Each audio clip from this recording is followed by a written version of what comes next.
عارفه ان اكتر من 50% من الاطفال حديثي الولاده بيجي لهم صفرة؟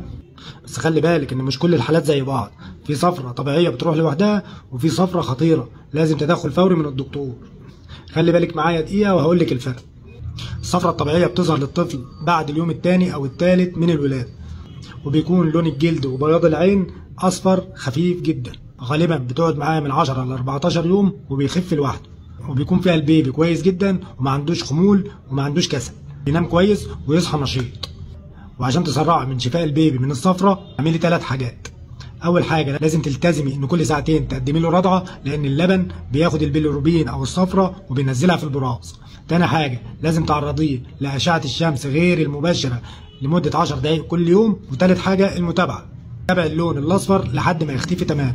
طيب امتى بقى تبداي تقلقي؟ لو حصل حاجه من ال5 حاجات دول لازم تقلقي وتروح للدكتور فورا. اول حاجه لو ظهرت الصفرة خلال اول 24 ساعه من الولاده لازم تروح للدكتور فورا. تاني حاجه لو لقيت اللون الاصفر زاد جدا وبدا يوصل لبطن اليدين وبطن الرجلين. لو لقيت الطفل بتاعك كسلان جدا ونايم طول الوقت وكمان بيرضع بصعوبه ومش بيتحرك كويس. واهم واخطر علامه هي ان البول بيبقى غامق جدا وان البراز بيبقى فاتح جدا. هنا لازم تتحركي بسرعه وتروحي للدكتور. الدكتور هيفحص جسمه كويس وهيقول لك تعملي تحليل بيليروبين، هتروحي تعمليه وترجعي له تاني. وهنا الدكتور هيكتب لك بعض العلاجات.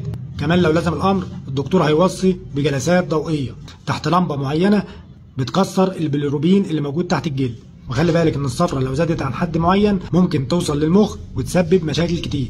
خلي بالك ان 90% من حالات الصفرة بتكون بسيطه وبتروح لوحدها، بس طبعا المتابعه ضروريه. ما تنسيش تعملي لايك وفولو عشان توصلك كل المعلومات الطبيه بطريقه سهله وبسيطه.